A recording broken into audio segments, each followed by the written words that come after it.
There is an oil that costs $2 at any health food store in America. It penetrates loose, crepey upper arm skin at the cellular level and rebuilds the collagen and elastin scaffolding underneath. Not temporarily, not cosmetically. From the inside out at the molecular level, the way your skin was designed to repair itself before the beauty industry convinced you that repair was their job and not yours. Plastic surgeons call the procedure that fixes this brachioplasty. They charge between $6,000 and $12,000, sometimes $24,000. They slice from the elbow to the armpit, remove the skin, and send you home in a compression garment for 6 weeks. Over 23,000 American women had this done last year alone. Every single one of them could have reached for a $2 bottle instead. They did not stop recommending this oil because it failed. They stopped because it worked too well. The $2 oil that firms loose arm skin does not generate a $1.35 billion surgical market. And what cannot generate a surgical market must be erased from public memory. This is the story of the cheapest skin firming oil ever discovered and the billion-dollar industry that prayed you would never find this information. I cover exactly this kind of thing every single week. Now let me take you back to where this oil was born, not in a laboratory, not in a dermatology clinic, in the foothills of the Andes, centuries before the first plastic surgeon picked up a scalpel. Indigenous women of Chile had been pressing the seeds of wild rose plants and rubbing the amber oil into their skin for generations. The plant was Rosa rubiginosa. The oil had no brand name, no patent, no fancy packaging, just a small clay vessel and a ritual passed down from grandmother to daughter through hundreds of years of Andean winter. These women called it nothing special. It was simply what you used. The Mayans used rose preparations for skin healing as early as the first millennium. Ancient Egyptians included rose-derived oils in burial sites alongside their most precious artifacts.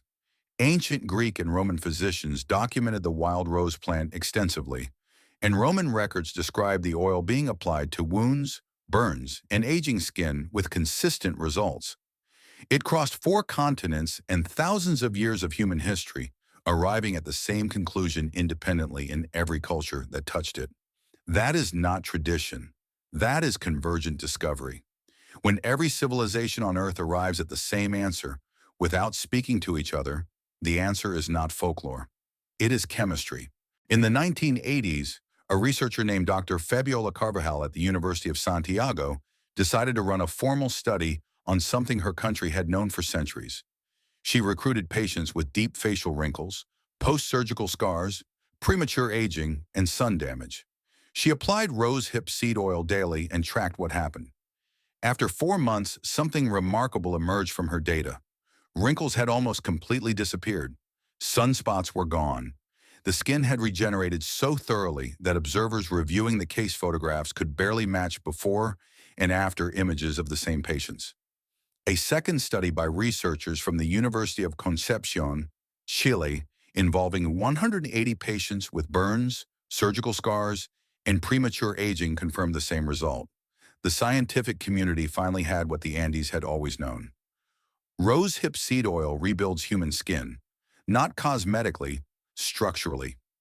In 1988, 2 researchers, Dr. Bertha Perea from the University of Lima and Dr. Horst Kahl from Missouri, published a report identifying the active mechanisms.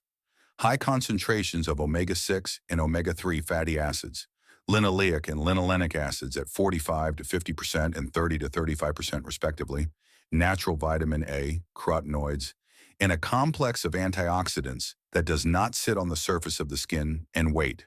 It penetrates. And here is where the science becomes uncomfortable for the $1.35 billion arm lift industry. The upper arm is one of the most collagen-deficient areas on the female body. Estrogen plays a critical role in maintaining dermal collagen, and the first 5 years after menopause can destroy up to 30% of the structural scaffolding that keeps skin firm and lifted. The skin becomes thin. The elastin fibers that allow it to snap back begin to break down. The result is that loose, papery texture that no amount of tricep work at the gym ever addresses, because this is not a muscle problem. It is a cellular problem. Rosehip seed oil addresses it at the cellular level. The linoleic acid in the oil feeds ceramide production in the skin barrier, locking in moisture that crepey, thinning skin cannot hold on its own. The natural vitamin A, a form of trans-retinoic acid, activates fibroblasts. Fibroblasts are the cells responsible for producing new collagen and elastin. When they are activated, they do their job. New structural protein is laid down into the dermal matrix. The skin begins to firm from the inside out. Meanwhile, the oil simultaneously inhibits MMP1, the enzyme whose only job is to break down existing collagen. It builds new collagen. It slows the destruction of the collagen already there. Both mechanisms at once from a seed pressed from a wild rose bush that grows in the mountains of South America and costs $2 a bottle. A 2025 pilot study published in MDPI Cosmetics tracked participants applying rosehip oil daily for 5 weeks using advanced imaging technology. The results showed measurable wrinkle reduction across multiple age groups, with the strongest improvements appearing in older participants with deeper baseline damage. That is the exact opposite of what you would expect from a basic moisturizer. Moisturizers plump the surface. This oil rebuilds what is underneath it. Before I continue, I need to stop here because this information is only the beginning. There are natural skin firming protocols that work on the arms, neck, chest, and inner thighs built around ingredients that cost less than a single consultation fee.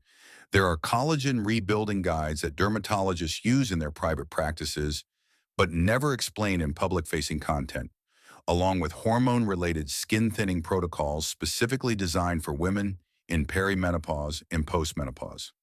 These include the elastin repair method that indigenous cultures refined over centuries of observation, and DIY serums and oil blends that outperform branded products in independent testing. But stay right here because the part about the money is where the story gets truly heavy. So if a 2-year Chilean study involving 180 patients documented this result in the 1980s, why does the average American woman in her 50s not know the name rosehip seed oil? Why does she know the name brachioplasty? Why does she know she can finance the surgery in monthly installments? And why does she not know she can fix the same problem with a bottle she could buy on her lunch break for less than the cost of a coffee?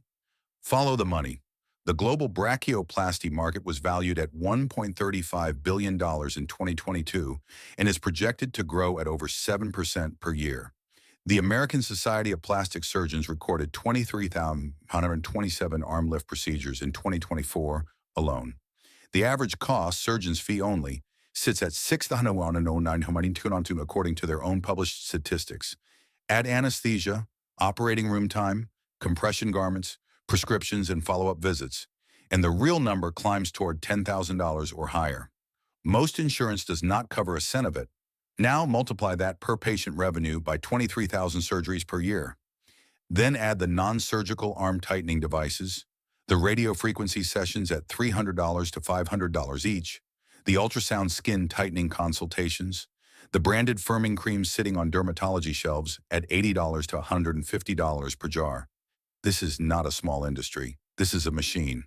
And a $2 bottle that addresses the same underlying cellular problem with peer-reviewed science behind it is not an innovation to celebrate from inside that machine. It is a threat to neutralize. You cannot patent rosehip seed oil. Rosa canina and Rosa rubiginosa are wild plants. They have been growing on hillsides and hedgerows since before Rome built its first road. You cannot create a proprietary formulation that forces the customer to repurchase every quarter. You cannot generate a recurring surgical revenue model around an oil the customer buys once, uses every night, and never needs a consultation for. The entire economic architecture of the cosmetic surgery and branded skincare industry requires one condition. The customer must believe that what nature already provides cannot possibly be enough. So the suppression did not arrive through a ban or a conspiracy in a boardroom. It arrived through silence. No dermatology office waiting room brochure mentions rosehip seed oil. No plastic surgery consultation begins with, "Before we discuss the procedure, have you tried this?" No branded skincare line voluntarily tells you that the core chemistry in their $90 firming serum can be replicated with a bottle that costs $2. They take the essential fatty acids, the natural retinoid compounds, and the carotenoids, dissolve them into a proprietary blend, add a clinical sounding name, in an embossed box, and mark it up 800%. What you are paying for is not the chemistry. The chemistry is the same chemistry Dr. Carvajal documented in 1983. What you are paying for is the packaging and the silence around the alternative. And I find it personally remarkable that we live in an age where you can find a tutorial for anything in the world online in 30 seconds. And still, the name of an oil that has been rebuilding skin for over 2,000 years barely registers in the public conversation around aging arms. That gap is not accidental. Here is exactly what to do. You need cold-pressed, unrefined rosehip seed oil. The label must say cold-pressed. Heat extraction destroys the essential fatty acids and vitamin A content that make the oil work. Look for oil that is a deep amber or reddish-orange color. If the bottle is clear and the oil is pale yellow, it has been refined and most of the active compounds have been removed. A 1 oz bottle at a health food store or online retailer runs between $2 and $6 depending on the brand and size. This is enough for several weeks of daily use. Begin with clean, dry skin. The upper arm is your target, but the protocol works equally well on the inner elbow, the chest, the neck, and the décolletage. Pour 4 to 5 drops into the palm of your hand. The oil will feel thin and dry, not greasy. Warm it between your palms for 10 seconds. Then press it firmly into the loose skin of the upper arm using an upward, lifting motion. Work from the elbow toward the shoulder in long, deliberate strokes. Do not rub. Press and drag following the direction of the muscle beneath. This technique moves the oil into the dermis rather than sitting it on the surface. Allow the oil to absorb completely before dressing, and it takes roughly 3 to 5 minutes. If any residue remains, blot with a dry cloth. Apply once at night before bed. The skin does the majority of its repair work while you sleep, and the oil works in alignment with that biological process. If your skin is particularly thin or damaged, apply a second coat in the morning after showering. You do not need a large amount.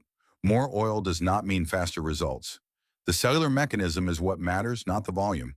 In the first 2 weeks, you will notice the skin feels softer and holds moisture more effectively. By weeks 4 to 6, the texture change becomes visible. The papery quality begins to smooth. By 8 weeks of consistent nightly use, the structural difference is measurable. Not because something is sitting on top of the skin making it look different, but because the fibroblasts underneath it have been rebuilding collagen and elastin from the inside every single night for 2 months. For storage, keep the bottle in a dark amber glass container away from heat and direct sunlight. The carotenoid content degrades under UV exposure. Refrigeration extends potency. A bottle used consistently lasts between 4 and 6 weeks and costs less than a cup of coffee per week of treatment. This knowledge did not disappear, it waited. It waited in the mountains of Chile where indigenous women pressed the seeds and passed the knowledge to their daughters.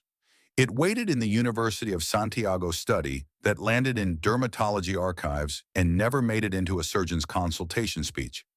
It waited through the rise of the arm lift procedure in the 1990s, through the explosion of branded firming products in the 2000s, and through decade after decade of women being quoted $10,000 for a problem with a $2 solution. The skin on the back of your arm is not dying. It is waiting for someone to remember what was always known about what repairs it. If this story changed how you look at the simple solutions nature provides, please subscribe and like this video.